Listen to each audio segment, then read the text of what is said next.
Bom dia, pessoal, aqui é a Carol e hoje iniciamos a semana falando sobre Provérbios, capítulo 11. E eu quero ler aqui esse capítulo com vocês e vamos fazer como a gente sempre faz, pontuar algumas questões aqui nesse capítulo, tá bom? E vai dizer o seguinte: o Senhor repudia balanças desonestas, mas os pesos exatos lhe dão prazer, né? Aqui balanças desonestas se refere a honestidade mesmo, né? Aquilo que é honesto, aquilo que é desonesto. E a Bíblia sempre vai fazer uma comparação com coisas da época, né? Até hoje nós usamos balanças, né? Mas aqui naquela época era muito mais comum se falar dessa forma. Hoje nós temos outros meios, mas é como se estivesse falando aqui de pesos e medidas, né? Então, o Senhor repudia as balanças desonestas, né?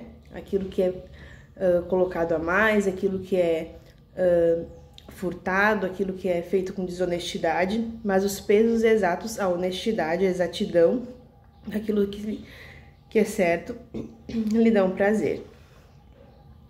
Quando vem o orgulho, chega a desgraça, mas a sabedoria está com os humildes. A integridade dos justos os guia, mas a falsidade dos infiéis os destrói. De nada vale a riqueza no dia da ira divina, mas a retidão livra da morte. Ou seja, não adianta você ter muito dinheiro, não adianta você ter muitos bens, porque isso não vai conseguir ser negociado no dia da ira, né? No dia da ira divina, quando o Senhor cobrar aquilo que Ele precisa cobrar, de quando Ele cobrar de nós o que Ele cobrará individualmente, né? A retidão dos irrepreensíveis lhes abre um caminho reto, mas os ímpios são abatidos por sua própria impiedade. Irrepreensíveis, para quem não sabe, irrepreensível é aquela pessoa que ela é uma pessoa correta, né? Que a gente olha para ela e não vê coisas para serem corrigidas. Lógico que todas as pessoas têm pecados e são corrigidas pelo Senhor. Mas uma pessoa que, quando a Bíblia fala de uma pessoa irrepreensível, é aquela pessoa que ela anda sempre se corrigindo, né? Ela está sempre sendo corrigida, se permitindo que o Senhor a corrija. Então você olha para ela, você chega a dizer que, nossa, essa pessoa é uma pessoa extremamente correta, né? A justiça dos justos os livra, mas o desejo dos infiéis os aprisiona. Quando morre o ímpio, sua esperança perece, Tudo o que ele esperava do seu poder dá em nada. O justo é salvo das tribulações, e essas são transferidas para o ímpio.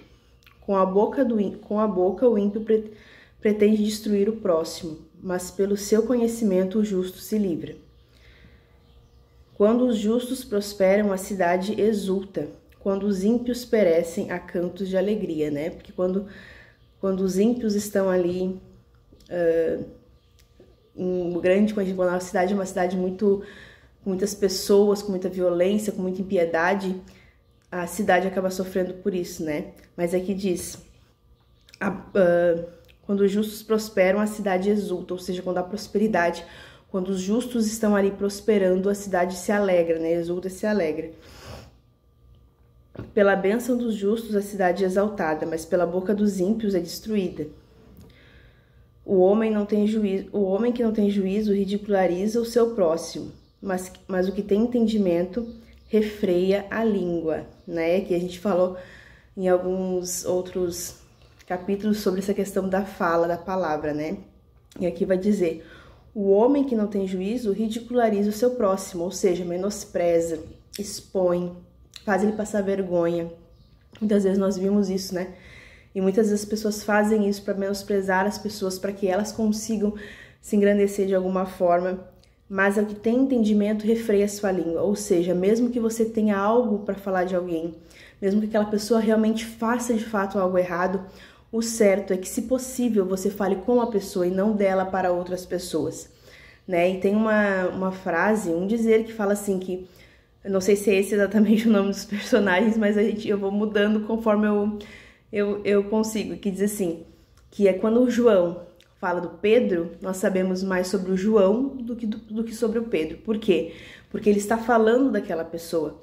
Então, quando uma pessoa fala da outra, nós conhecemos muito mais dela do que daquela outra pessoa, porque falar de alguém não é algo positivo. Nós, sempre que possível, nós temos que falar para a pessoa, né? A Bíblia até fala isso lá nas cartas do apóstolo Paulo, que nós devemos corrigir o nosso irmão em amor. Se ele não aceitar, tudo bem, mas nós devemos corrigi-lo e não ficar simplesmente por aí falando como quem acha que isso vai resolver. Na verdade, quando nós falamos de alguém, nós estamos, na verdade, querendo comentar, né? Querendo saborear aquele comentário, né? E a Bíblia vai falar disso, que nós gostamos de saborear os comentários, as fofocas, as coisas que estão acontecendo, né?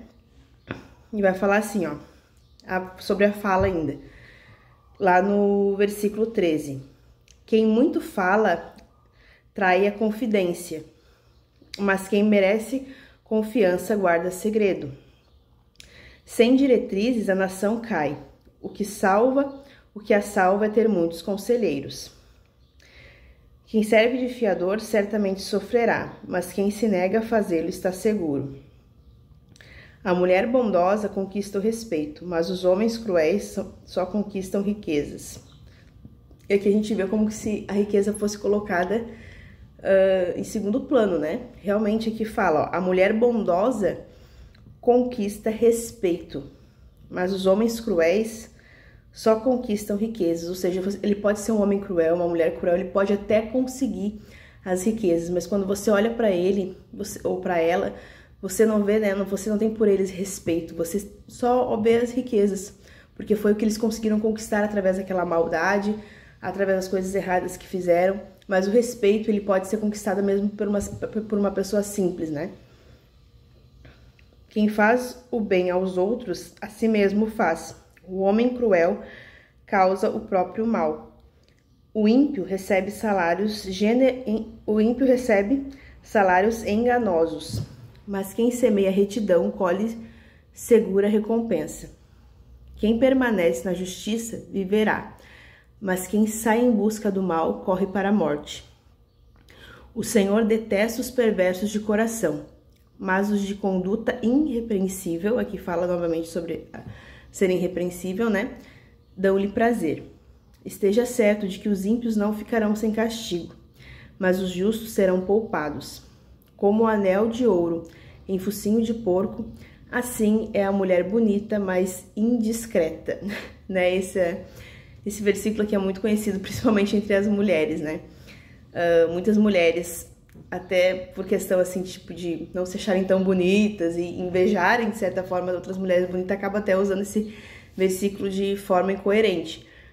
Mas ele tem uma grande verdade que diz que a mulher muitas vezes ela pode ser linda, maravilhosa, ter um corpo escultural, um rosto angelical, maravilhoso, mas se ela não tiver a decência, se ela não tiver o pudor, se ela não tiver a elegância necessária de uma mulher, ela acaba se tornando como aqui diz, né, como um anel de ouro no focinho de porco, porque ele vai pegar aquele anel de ouro que tá no focinho dele e vai enfiar na lama, vai se sujar, não vai adiantar de nada aquilo. E assim também é com essas mulheres que são lindas e maravilhosas, mas não tem a decência necessária que a mulher deve ter, né? O desejo dos justos resulta em bem, a esperança dos ímpios em ira. Há quem dê generosamente e vê aumentar suas riquezas, outros retêm o que deveriam dar e caem na pobreza, né? Muitas vezes a gente vê pessoas que elas têm tanto, mas elas não conseguem repartir por diversos motivos, muitas vezes por medo de ficar sem, muitas vezes por egoísmo, mas a gente vê que muitas pessoas têm muitas bênçãos, elas dividem, quanto mais elas dividem, mais elas têm, né? Tudo que nós temos, seja o nosso carro, seja o nosso salário, seja a nossa casa, tudo que nós temos deve servir a outras pessoas, né? Tudo que nós temos deve ser para servir ao reino e às pessoas, porque se não for para isso, são finalidades muito egoístas. É lógico que nós vamos usar o nosso carro com a nossa família, a nossa casa com a nossa família, os nossos bens para que seja beneficiado a nossa família, mas se ficar somente nisso, né, não é um propósito tão grande alcançado quanto deveria, que é o propósito de alcançar outras pessoas, de servir ao reino com os nossos bens, né, seja eles quais forem.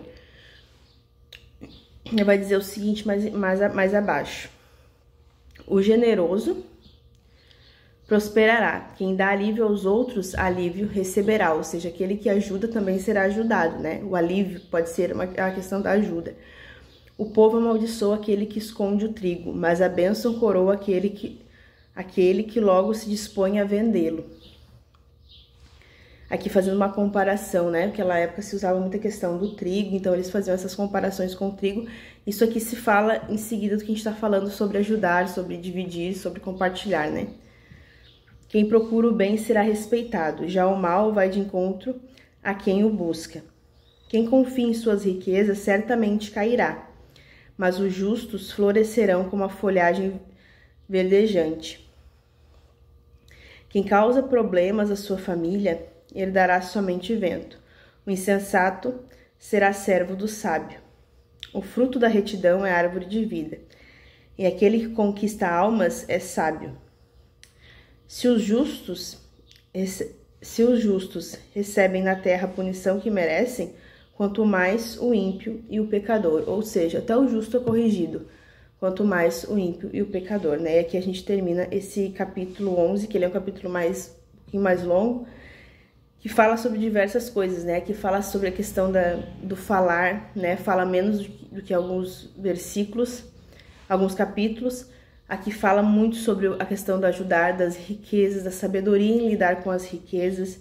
Então, esse capítulo aqui também é muito útil nesse sentido, né? De entender que a vida não se baseia somente em ter riquezas, mas em ser sábio, em saber usar as riquezas, em saber dividir, em ser honesto com aquilo que se tem, né? Em ser bondoso, porque a bondade, ela conquista o respeito, ela vale mais do que as riquezas. Então, muitas vezes, nós temos muitas riquezas, mas nosso coração, ele está nessas riquezas, e nós não podemos ter o nosso coração nas nossas riquezas em nada que nós temos, mas nosso coração, ele deve estar no Senhor e somente nele, né? Então, que nós possamos aí estar colocando isso em oração, para que o Senhor nos prospere sim, nos enriqueça sim, para que nós possamos servir a um propósito. De nada adianta nós termos muitas condições se nós não tivermos um propósito. Então, que o Senhor estabeleça sobre nós o seu propósito, para que nós possamos servir, né, as pessoas com aquilo que nós temos dentro do nosso propósito, tá bom? Eu espero que esse vídeo tenha abençoado a sua vida.